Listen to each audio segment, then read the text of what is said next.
तो इस छुरी के सहारे तुम इस जंगल में दुश्मनों को मारने आए हो।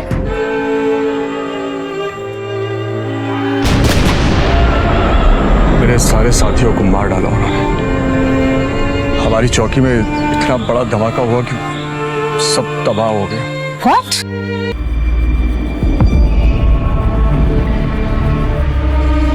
तो आखिर तुम कैसे बच गए?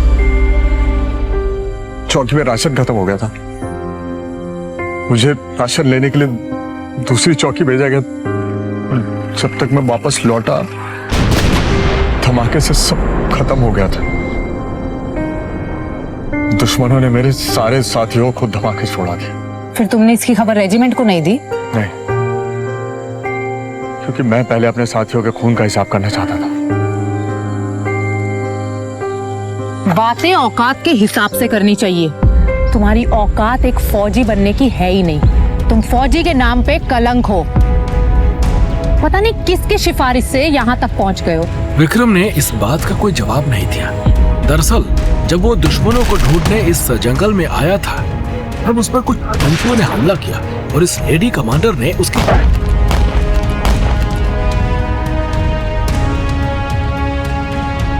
अब इससे पहले और दुश्मन आ जाए, हमें निकलना चाहिए। Let's go. विक्रम उस लेडी कमांडर करिश्मा के साथ वापस चौकी की तरफ बढ़ने लगा। वहीं इसी बीच करिश्मा को झाड़ियों में से एक आहट सुनाई दी। तुम पीछे हट जाओ, यहाँ पर कई सारे दुश्मन छुपे हैं।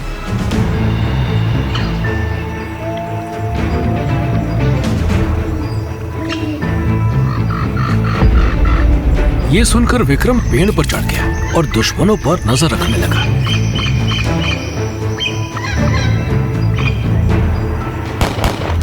वहीं करिश्मा ने उन झाड़ियों पर निशाना लगा दिया। अब तू लड़ेगी हमसे?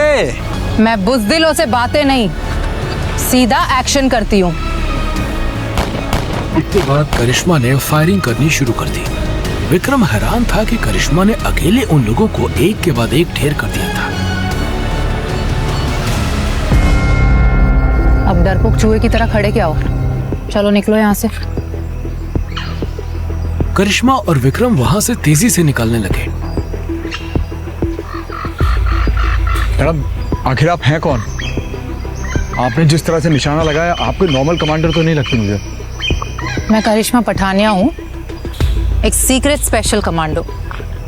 जानते भी हो यहाँ तक पहुँचने के लिए कितनी ट्रेनिंग लेनी पड़ती है? मैडम, मेरा बचपन का सपना था स्पेशल कमांडर बनना, और कुछ भी कर सकता हूँ मैं। एक दुश्मन को मार के अपने आप को हीरो समझ रहे हो? तुम्हारे जैसे लोग स्पेशल कमांडर के जूते साफ करते हो। एक मौका तो दीजिए मुझे, प्लीज। ये सुनकर करिश्मा बीच जंगल में ही रुक गई और विक्रम को देखकर बोली, ठीक है, तुम्हें स्पेशल कमांडर बनने का मौका मैं दूंगा, लेकिन बदले में मेरी एक शर्त है।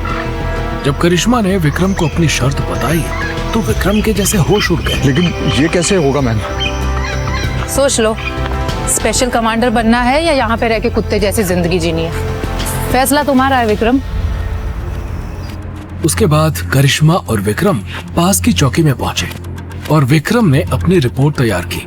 लेकिन कुछ ही देर में उस चौकी में कुछ ऐसा हुआ कि हर किसी की आंखें बाहर निकल आई और हेलीकॉप्टर में से आर्मी के सबसे बड़े ऑफिसर मेजर बख्शी निकले। ये सब देखकर विक्रम के साथ वहाँ मौजूद हर शख्स का मुंह खुला का खुला रह गया। वहीं मेजर बख्शी के साथ करिश्मा के जाने के बाद उस चौकी का सीनियर विक्रम से बोला, चलो अपना सामान बांध लो। सर, वैसे भी तुमने बिना ऑर्डर्स के जंगल में जाकर आर्मी का डिसिप्लिन तोड़ा है।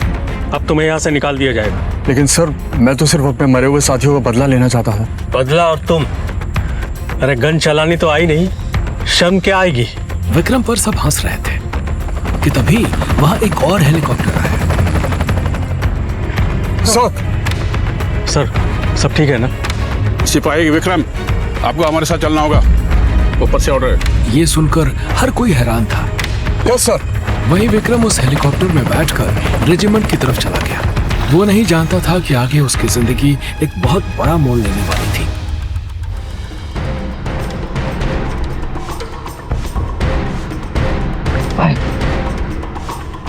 तुम्हारे इस रेजिमेंट में स्वागत है विक्रम। तुम्हें यहाँ पे ट्रेनिंग दी जाएगी और तुम्हें सारे पड़ाव पूरे करने होंगे। मैं कुछ समझा नहीं सर। करिश्मा के कहने पे तुम्हें इस ट्रेनिंग का हिस्सा तो बना लिया गया है, मगर you will have to prove yourself. और उसके बाद तुम्हें स्पेशल कमांडो की ट्रेनिंग में भेजा जाएगा और वहां भी सारे पड़ाव पूरे करने होंगे। मैं तैयार हूँ सर। आज से तुम्हारा काम शुरू होता है। Good luck. Thank you sir. जय हिंद।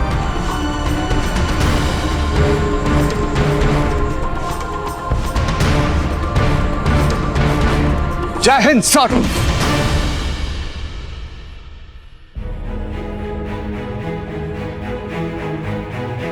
रिश्तेदारी का फायदा उठाकर आए। ये सभी कड़ी मेहनत करके इतने काबिल हुए हैं कि इस ट्रेनिंग का हिस्सा बन सके।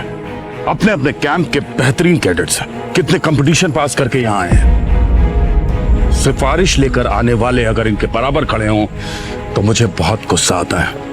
तुम्हारे लिए इनका कोर्स फिर से शुरू नहीं होगा, इनकी ट्रेनिंग दोबारा नहीं होगी।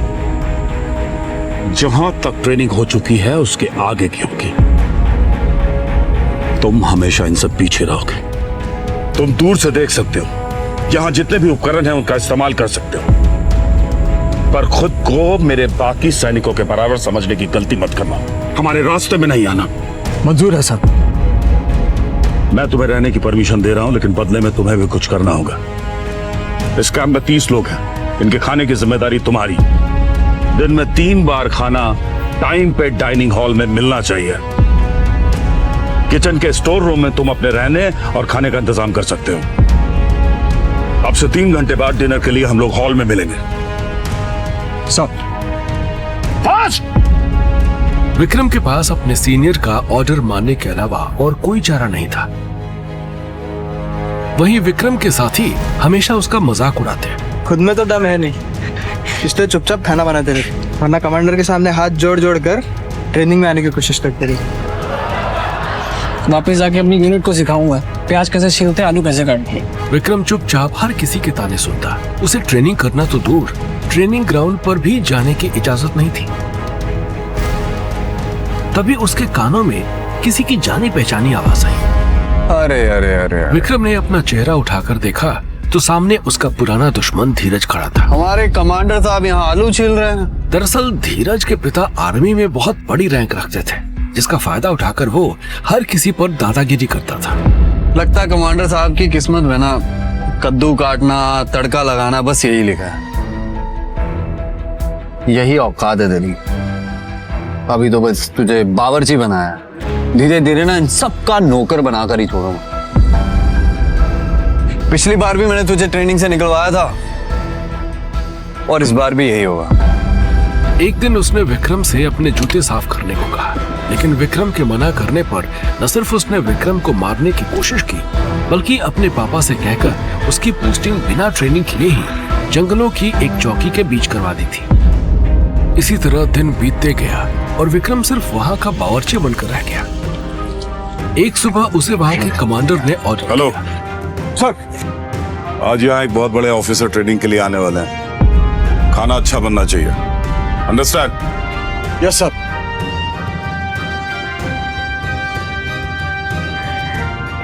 मैं मेजर साक्षी हूं।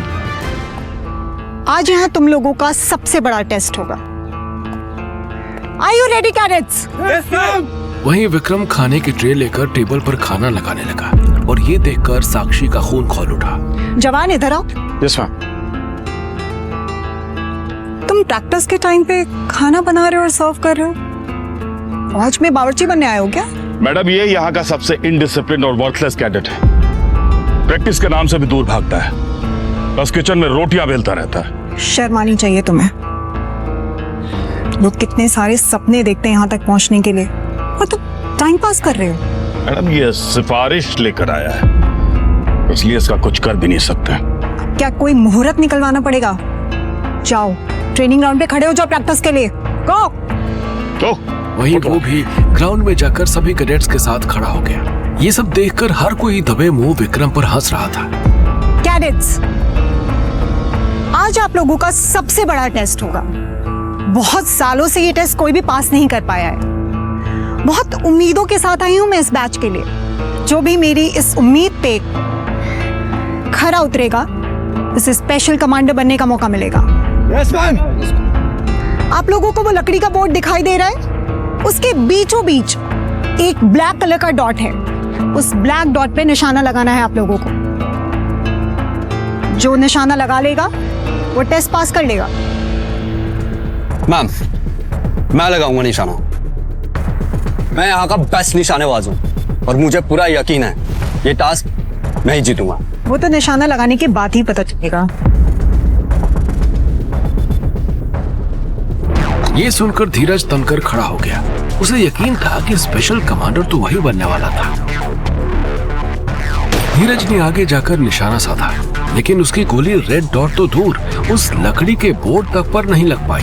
बहुत उम्मीद थी मुझे इस बैच से, लेकिन हर साल की तरह इस साल भी ये टेस्ट कोई पास नहीं कर पाया। जाइए, जाके अपने पोजीशन पे खड़े हो जाइए। अब हर कोई समझ चुका था कि ये किसी के बस की बात नहीं थी। Anyone else? मैम सर, क्या मैं एक बार ट्राई कर सकता हूँ विद योर परमिशन? ये क्या, यहाँ चाकू चम्मच चलाने की बात नहीं चल रही है। तू जाके सब्जियां काट। धीरज ने विक्रम से ये कहा तो हर कोई दबे मुंह हंसने लगा। शांत हो जाइए। तुम ट्राई कर सकते हो जवान। मैडम, ये सिर्फ टाइम पास कर रहा है। उसने कभी बंदूक ही नहीं उठाई। निशाना लगाना तो बहुत दूर की बात। देखिए, ये भी इस बैच का हिस्सा है। मुझे पता है ये कुछ नहीं कर पाएगा, पर इसको मौका देना मेरा फर्ज है। Thank you ma'am.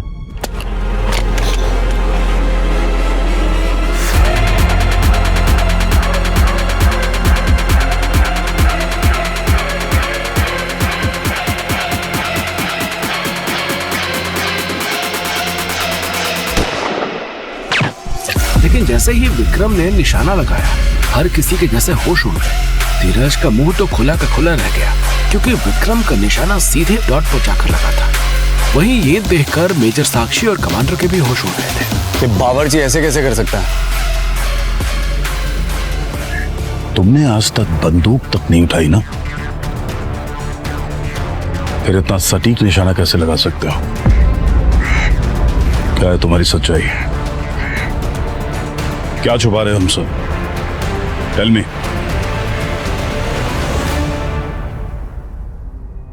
Army headquarters में फौज के बड़े बड़े ऑफिसर्स भी द्वारा भेजी गई बच्चों की उस वीडियो क्लिप को देख ही रहे थे।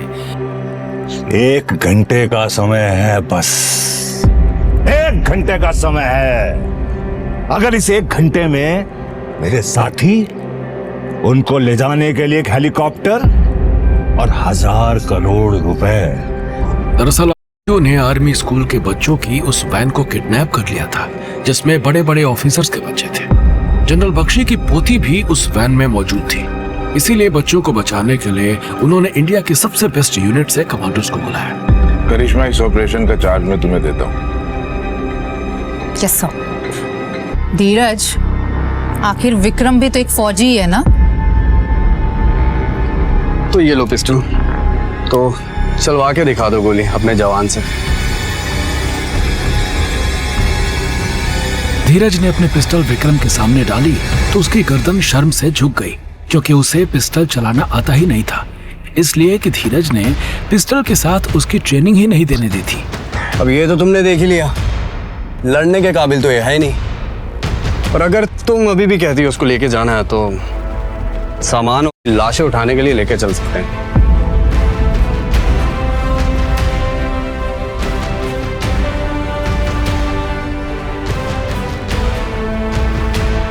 और फिर बेस्ट कमांडो की टीम में हेल्पर के लिए विक्रम को शामिल कर लिया गया।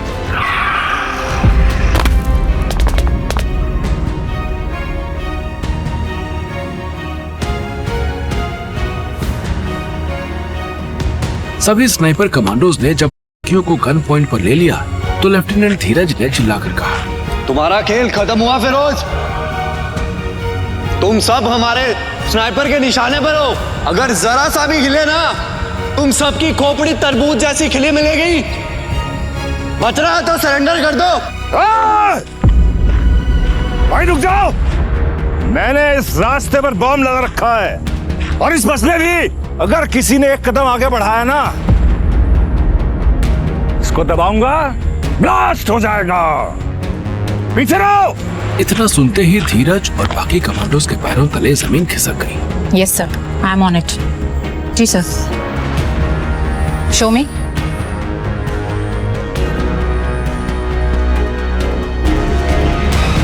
सर ड्रोन से देख पा रही हूँ कि 3 से 4 होने की आशंका है। करिश्मा, देश के टॉप ऑफिसर्स के बच्चों की जान दांव पर लगी है। तुम एक काम करूं, उस अर्दली को भेजो नेगोशिएशन के लिए। All right sir, on it. सुनो, तुम्हें मौका चाहिए था ना, मिल गया मौका। अंदर जाओ और पता करके आओ कि वहां क्या हो रहा है। It's your time.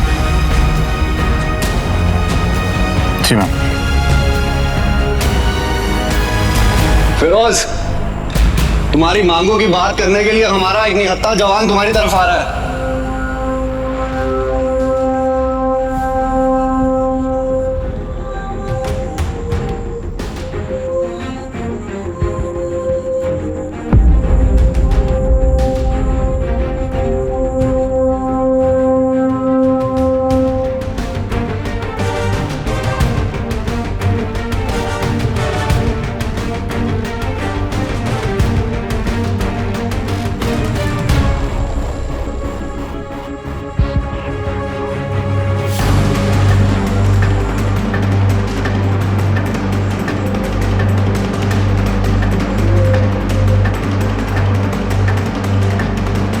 और उस खूंखार आतंकी फिरोज ने जैसे ही विक्रम का चेहरा देखा तो उसके पैर कपकपाने लगे।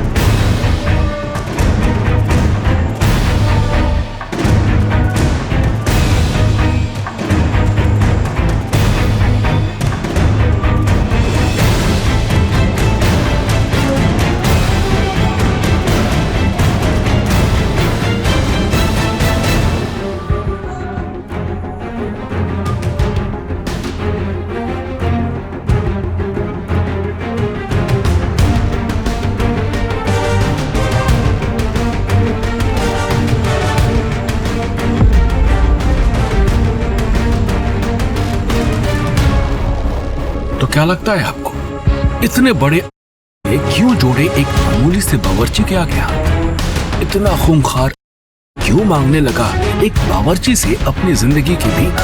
उस की को हुई है कोई गलत फहमी या फिर कुछ छुपा रहा है वो बावर्ची विक्रम? अगर हाँ, तो फिर क्या छुपा रहा है वो? आगे की कहानी जानने के लिए देखें अगला एपिसोड सिर्फ पॉकेट एफएम के यूट्यूब चैनल पर, और कमांडर विक्रम चौहान के सारे एपिसोड्स को सुनने के लिए डिस्क्रिप्शन में दी लिंक से डाउनलोड करें पॉकेट एफएम ऐप।